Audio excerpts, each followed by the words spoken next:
All right, diving right into another deep dive with you all today.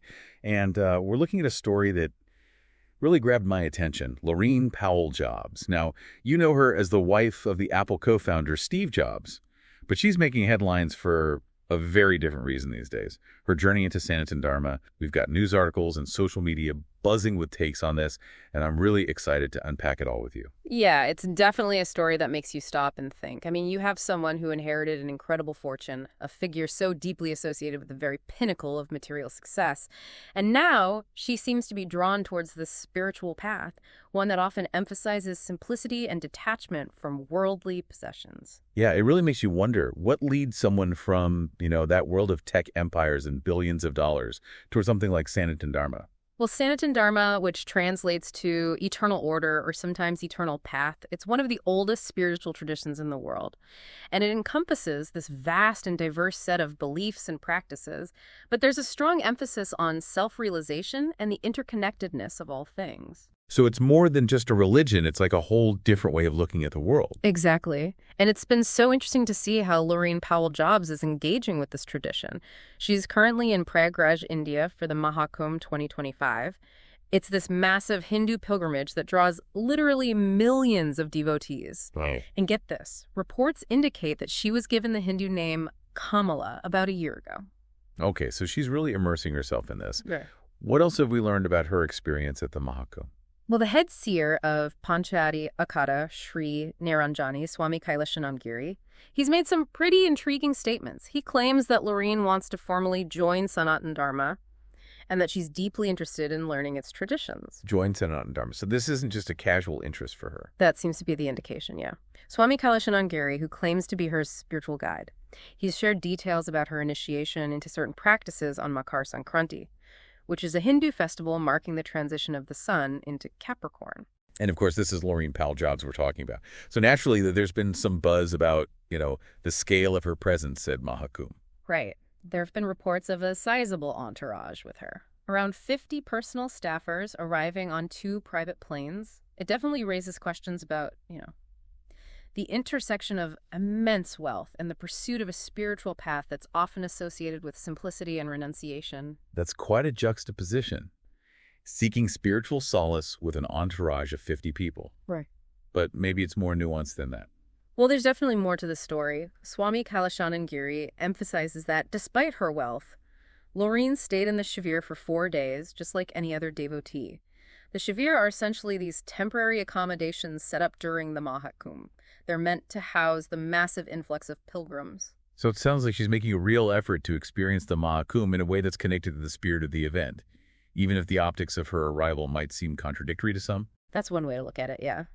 He also highlights her commitment to a strict vegetarian diet. She even abstains from common ingredients like garlic and onion, which are sometimes avoided in certain Hindu practices. It suggests a level of dedication to aligning her lifestyle with the principles of Sanatan Dharma. Interesting. So we've got this really successful woman immersed in a tradition that emphasizes simplicity. I'm really curious to hear what people are saying online about all this. What kind of reactions are you seeing on social media? Well, the reactions are really all over the place. I mean, just as diverse as the beliefs and practices within Sanatan Dharma itself.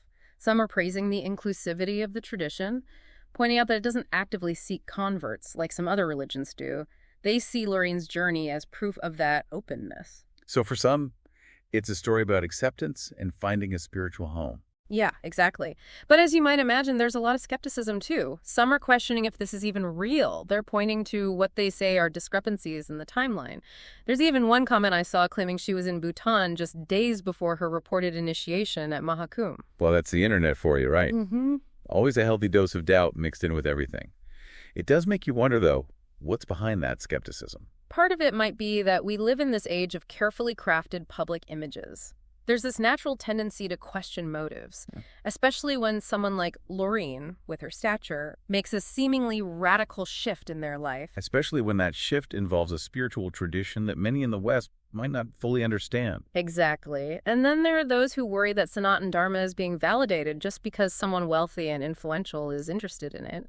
They're concerned about people joining for the wrong reasons, seeking validation rather than genuine connection. That's an interesting point. It raises this question about the role of influence and the impact of celebrity, even in the world of spirituality. Does the value of a belief system change because someone like Laurene Powell Jobs embraces it? Or does it stand on its own regardless of who subscribes to it? It's a tough question with no easy answers. But it's definitely a conversation worth having, especially in a world where ideas and beliefs spread so quickly through social media. For sure. And speaking of navigating a complex landscape, there's also been news about Laurene's health during her time at Mahakumbh. Oh, yeah. It seems like the sheer intensity of the experience, especially the crowds, took a toll on her. Reports say she got sick, but is recovering now after getting some rest. And participating in Ganga Snan, which is the ritual of bathing in the Ganges River. Wow, it's a powerful reminder of the scale of this event. Millions of people converging on Prayagraj for the Mahakumbh, driven by their faith and tradition. It must be overwhelming, even for someone who's accustomed to a certain level of comfort and privilege. It really is. It speaks to the power of these ancient rituals and that yearning for spiritual connection that transcends social and economic boundaries. So here we have Laurene Powell Jobs, inheriting a fortune that most of us can't even fathom, choosing to immerse herself in a tradition that emphasizes simplicity, self-realization, and detachment from possessions. It's definitely a story that makes you think. What does it tell us about the search for meaning in the 21st century? Yeah, what does it tell us? It makes you think about what we truly value and what really brings fulfillment. Doesn't it? And you know what's interesting? It's how this personal journey is unfolding within the context of Sanatan Dharma itself. It's a tradition that's grappled with this interplay of material and spiritual pursuits for centuries. You have these ancient texts that acknowledge the importance of wealth and prosperity, but they also emphasize the need for detachment and the pursuit of higher knowledge. So it's not necessarily about rejecting wealth altogether, but more about understanding its place in a larger framework of meaning. Exactly. It's about finding a balance, recognizing that material wealth can be a tool for good, for supporting your family and community, even for spiritual growth. But it's also about not letting it become the sole focus of your life, the defining measure of your worth. And that seems to be a message that really resonates with a lot of people these days, no matter their background or beliefs. Oh, absolutely. In a world that often equates success with material possessions, the idea that someone like Laurene Powell Jobs might be searching for something deeper, something more, it's inherently intriguing. It makes us question our own assumptions about what a meaningful life really is. Yeah, I think you're right. It'll be fascinating to see how her story unfolds and what impact, if any, her being at Mahakumbh will have on this larger conversation about wealth and spirituality. Maybe it'll encourage more people to explore the spiritual side of their own lives, regardless of their financial status. Maybe it'll lead to a greater understanding and appreciation of Sanatan Dharma and its teachings. Or maybe it'll just stay this compelling personal story. A reminder that even those who seem to have it all are still on a journey of seeking and discovery. It's certainly given us a lot to think about today. It really have. So for those listening, what are your takeaways from this deep dive? Does Laurene's story make you question any of your own assumptions about wealth, happiness, or pursuing something beyond material possessions? Yeah, we'd love to hear your thoughts. Feel free to share your reflections with us on social media. Until next time, keep exploring, keep questioning, and keep diving deeper.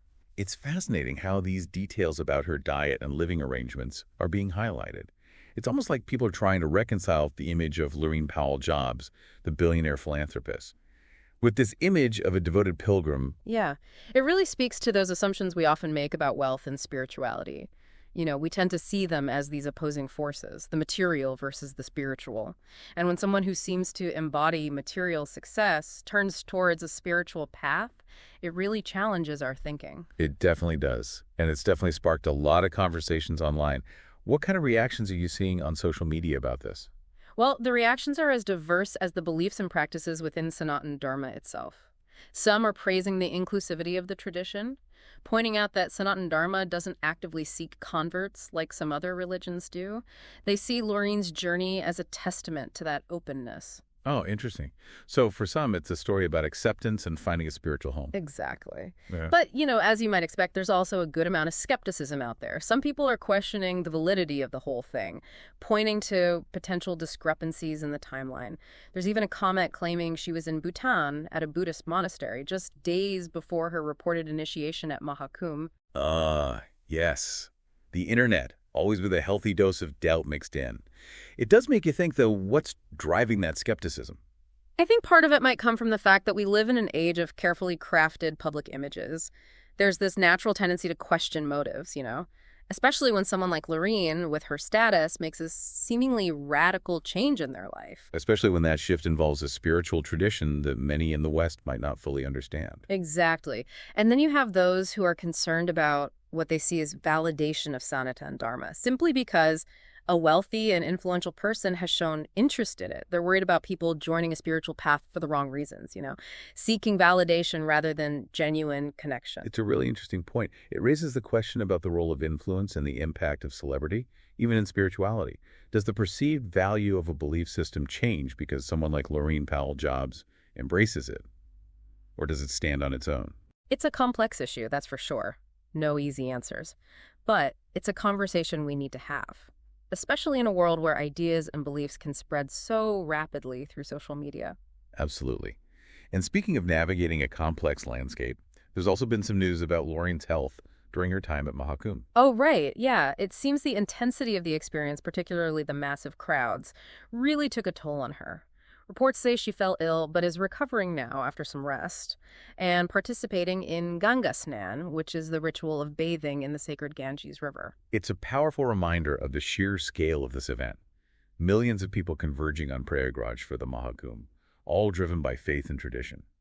It must be pretty overwhelming, even for someone accustomed to a certain level of comfort and privilege. It definitely is. It speaks to the enduring power of these ancient rituals and this deep yearning for spiritual connection that transcends social and economic boundaries. So we have Laurene Powell Jobs, who inherited a fortune most of us can't even imagine, choosing to immerse herself in a tradition that emphasizes simplicity, self-realization, and detachment from material things. It's a compelling narrative. It really challenges our assumptions about wealth and happiness, and the pursuit of something beyond the material world. It really does. What does it tell us about the search for meaning in the 21st century? It makes you think, doesn't it? Yeah, it really does make you think about what matters in the end. It's interesting how this journey of hers is playing out within Sanatan Dharma itself. I mean, it's a tradition that has wrestled with the idea of material and spiritual pursuits for ages. Right? Oh, absolutely. You've got those ancient texts that acknowledge the importance of wealth and prosperity, but at the same time, they emphasize the need for detachment and this pursuit of something, higher. So it's not really about rejecting wealth completely. It's more about understanding its place in the bigger picture of things. Yeah, exactly. It's about finding that balance, recognizing that material wealth can be used for good, supporting your family, your community, even supporting your spiritual growth.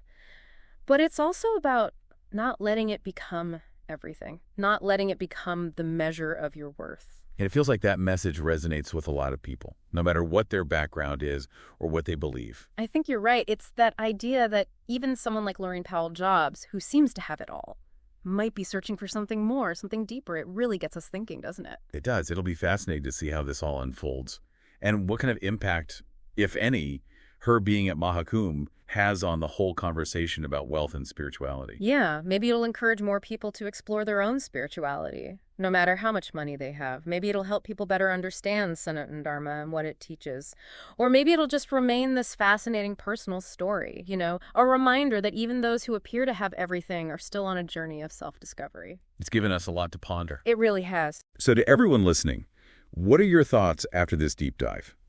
Does Laurene's story challenge any of your own ideas about wealth, happiness, or searching for something beyond the material world? We'd love to hear what you think. Share your thoughts with us on social media, and until next time, keep exploring, keep questioning, and keep diving deeper.